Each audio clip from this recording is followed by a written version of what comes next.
ব্লগটা দিচ্ছি অনেক দিন পরে। রেডি হয়ে বেরিয়ে পড়েছিলাম ঠাকুর পুজো দেখতে। গিয়েও দেখি কোনো ঠাকুরও এসে গেছে। সেটা ঠাকুরটাকে আমি ভালো করে মা কালীকে দর্শন করে নিয়ে চলে গিয়েছিলাম ঘুগনি খেতে। ঘুগনি খাওয়ার পর থেকে পজিশন এসে গেছে, তারপর আমরা বাড়িও চলে এলাম। বাড়ি চলে আসার পর থেকে আমাদের দুটো কুটুম হাজির, মানে কুকুর, যারা আমাদের ঘরটাকে পাহারা দেয়। নেক্সট দিন আবার চলে গিয়েছিলাম সকাল সকাল, কোথায় জানি তোমরা এন্টে দেখতে পাবে। আবার রথের সাথে আমাদের দর্শনটা হয়ে গেল। শেষমেশ আমরা পৌঁছে গেলাম গঙ্গায়। কিন্তু কেন গঙ্গা চান করতে গেলাম সেটা তোমরা নেক্সট ব্লগে দেখতে পাবে। সকাল সকাল ভোর 5টার মধ্যে আমরা বেরিয়ে পড়েছিলাম। ভালোভাবে আমরা গঙ্গা চান করে তারপর বাড়িও চলে আসব। আর এইটা হচ্ছে আমার ভাইপো, আশা করছি তোমরা অনেকেই দেখেছো।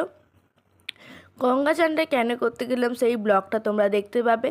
আর আমার ব্লগ দিতে অনেকটাই দেরি হয়ে গিয়েছিল, কারণ আমার ব্লগগুলো কিছু এডিট করা ছিল না, সেই জন্য জাস্ট এডিট করে ছাড়ছি। চলো বাই।